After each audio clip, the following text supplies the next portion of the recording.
what is your name and where are you from? So my real name is Zach Ramsey. I'm from Livingston, Tennessee.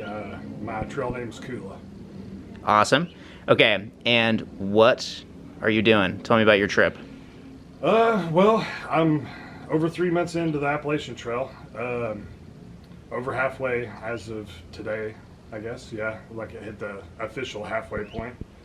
Day 100 and getting close to 110 probably. So yeah, I just did the half-gallon challenge today, and that's another big milestone, for me. So it's all for 3 months. It's went by pretty quick. It's happening pretty fast. So. Yeah, it flies for sure. Yeah, so we're at the Iron Masters hostel right now, the old mansion, and you did the half-gal challenge at the general store here in Pine Grove Furnace. How long did it take you? About 35 minutes. Okay. I looked back in my time. 35 minutes to eat half a gallon of ice cream. Yeah. Nice. How'd you feel after that? I thought it was going to be worse, honestly. I was pretty lethargic. I walked around for a little bit, and then it wasn't too bad. I guess like the hiker hunger is definitely helped me out in that aspect. I think I can just eat whatever I want. Yeah? Yeah. So, have you been able to maintain weight on trail? No, that's been a big battle of mine, actually. I've lost about getting close to 15 pounds now. I'm not a naturally skinny guy. I have been my entire life. But you just can't eat enough calories out here. And I think around Damascus, about 2 weeks before Damascus, I started noticing like I was really losing, and had heard of a couple people, having problems with, losing too much weight, and I tried to dial in my diet as best I could, but I think I've got it figured out where I'm not losing excess anymore. I feel like I really can't eat enough. Yeah. It's insane.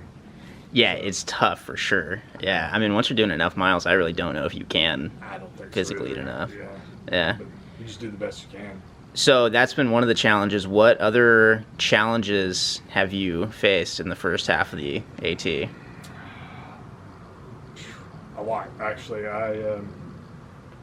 I think the biggest, to summarize, I think it was just like a big, I don't want to say ego check. It was just humbling. I came out thinking that I was going to be doing more miles, that I knew camping and backpacking, and I had done a lot of this stuff before, but I think really the consecutive days, and I still stand by Georgia was still the toughest for me so far, and I'm sure I know there's tougher climbs coming, but right off the bat, whenever I was fresh, I wondered if I would be able to make it out of Georgia, and that was not just for like physical reasons. It was a lot of it was a mental game too.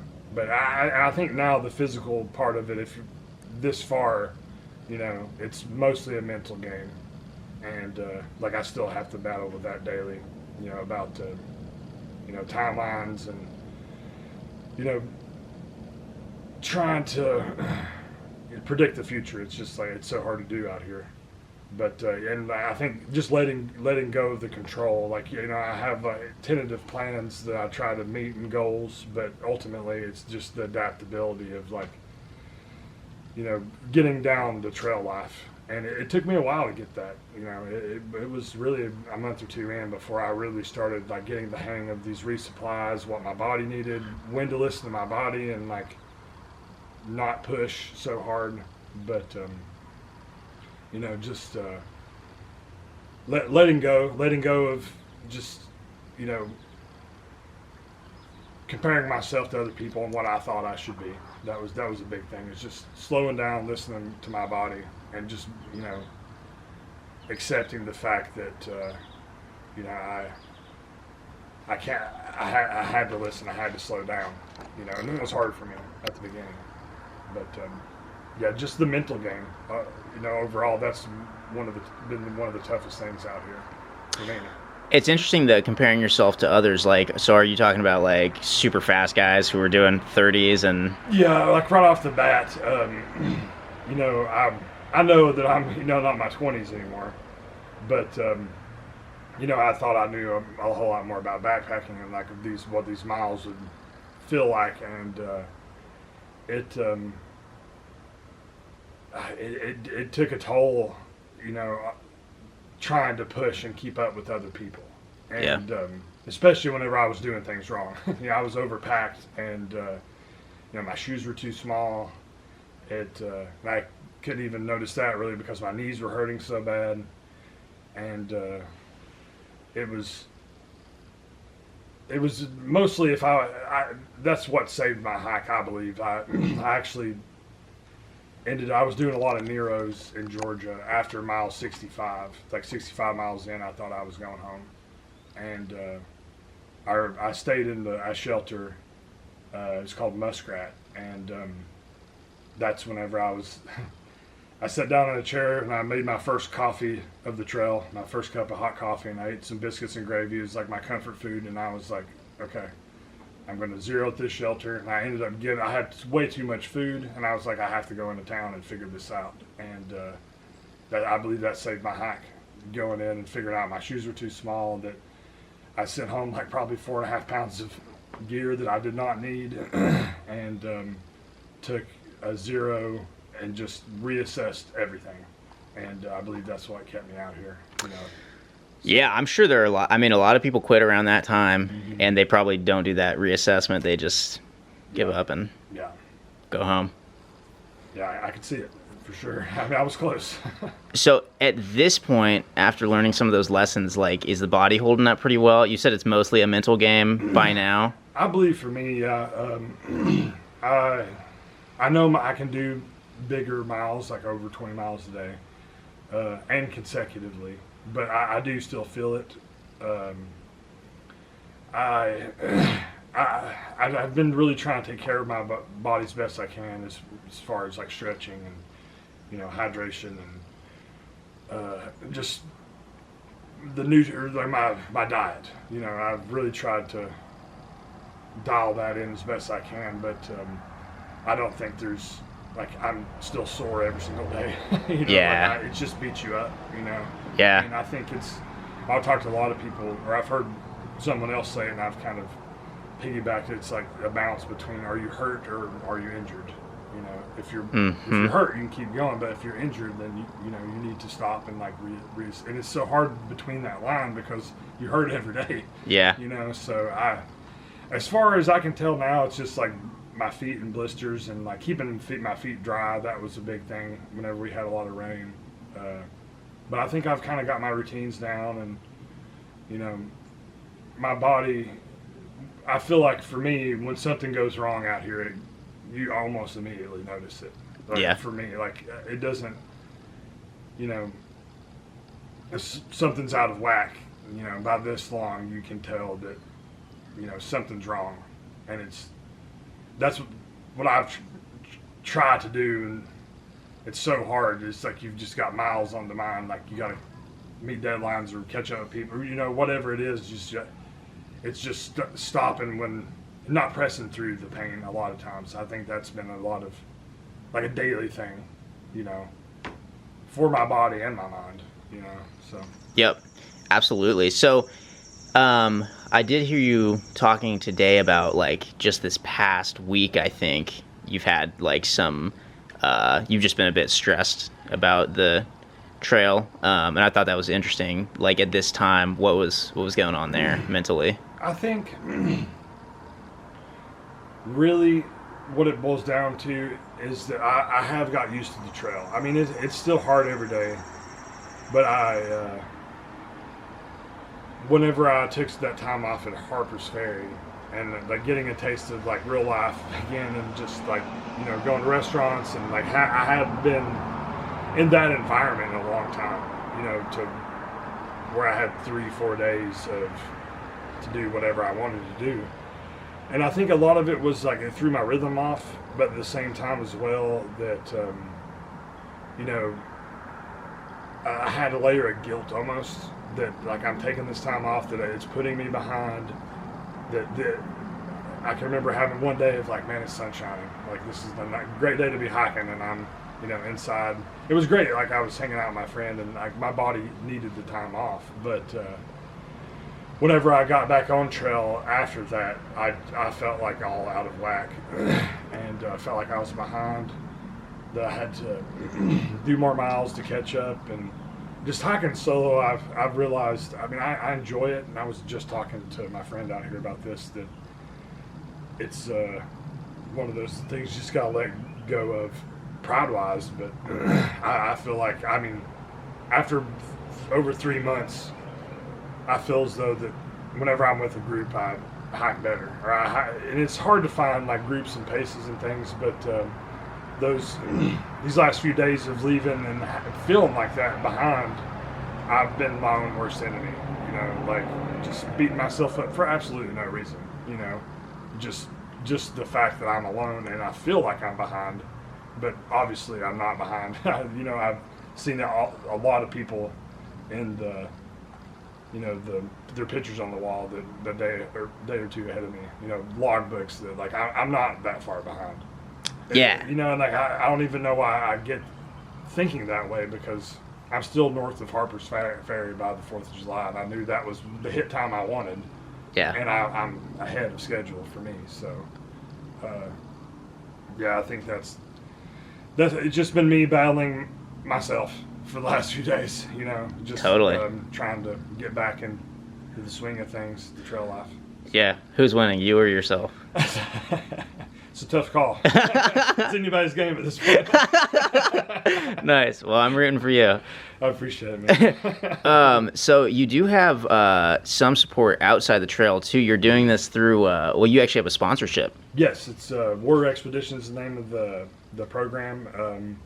They're a nonprofit. They don't actually do just hiking, but they pick so many veterans a year for long distance hikes, a long distance paddle like kayaking trip, and a long distance bike ride. And I was one of the applicants that got picked for the AT. There was 20 of us. I believe we're down to like 15 now. And yeah, it's been an incredible program. And Sean Gobin started it in, I believe, 2012. He through hiked the AT in like I think like 4 months. It was like a crazy time. But saw that it, you know, the effects that it had on his life, and you know, his transition into civilian life, and started the program. And I'm not sure how many iterations it has been till now, but I mean, they have, I think, absolutely got it down. It's been an incredible, life-changing experience, and I'm only halfway done. But they work with a lot of the gear vendors like Granite Gear and Big Agnes and several others, where all of our gear is donated from those companies. And you know, they help us out with the thru hike, and you know, get us all started in Georgia. You know, we did a couple days of training and went over the Far Out app, and you know, they hooked us up with that. They replaced our shoes, shadowed us for like 4 days, and made sure like we started off the right way. And that was half the battle right there, I think, because you know, after like the 4th day, it was after we went over Blood Mountain. We're all kind of on our own after that, and I don't think I'd have made it that far. You know, I'd have showed up all if it was just me on my own. So I'm extremely grateful. I've wanted to do this over half my life, and like to be doing it the way I'm doing it, it's just a dream come true, literally. So I mean, yeah, it's a great program, great people, and I'm very grateful. Yeah, absolutely. That's awesome. So they give you the gear, that you get like some money for food each month as well. Yeah, it's a monthly stipend, you know, for I believe it's about $300, you know, towards our food, and then like all the gear is mine to keep. And sweet. Yeah, I mean, it's just, you know, I've heard, you know, camping is is an expensive thing to get into, but once you've got it, it's a cheap hobby. Yeah. You know, and I think that's half the battle with a lot of veterans too, is like, you know, just the expense, but also too, you know, the time and like the coordination. You know, we have supporters along the way. We have a list that it varies between different distances, but like most of the time, like every 3 to 5 days, there's a supporter along the way that you just give them a text and be like, "Hey, I'm coming through." And sometimes it's a pizza on the side of the road, and sometimes it's someone's basement, and there's just there's a lot of different layers of support, but they've got it pretty well figured out by now. So Sweet. Yeah, I've talked to a lot of veterans who do through hikes, like on the PCT or the AT, and like some of them, I've heard about them having the experience help with their PTSD, like if they have lasting impacts. I don't know what your experience was in the Army, but do you have any like lasting impacts like that from being in the military? Oh, definitely, for without a doubt. And I've said it several times on the hike that a through hike has felt very similar to deployment for me. Just where it's life is slowed down, so simple, but it's so hard at the same time. And it's totally different than anything that we're used to on a daily basis now. Almost to the fact where it's hard to talk to other people that aren't hikers, and it's very similar, very, very similar. It's like, I believe, that what veterans go through, what I've been through these last 10 years. And one of the biggest things I think is just like when you go through anything traumatic, I mean, that I believe that's yours, and it's really hard to express these feelings or things you went through to people, especially if they can't have no understanding of like what you're talking about. And like for a lot of people,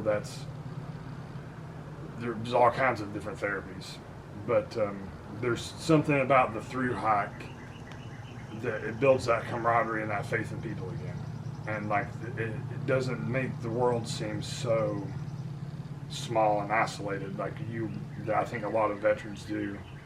Just anyone that goes through anything traumatic, isolation is not good.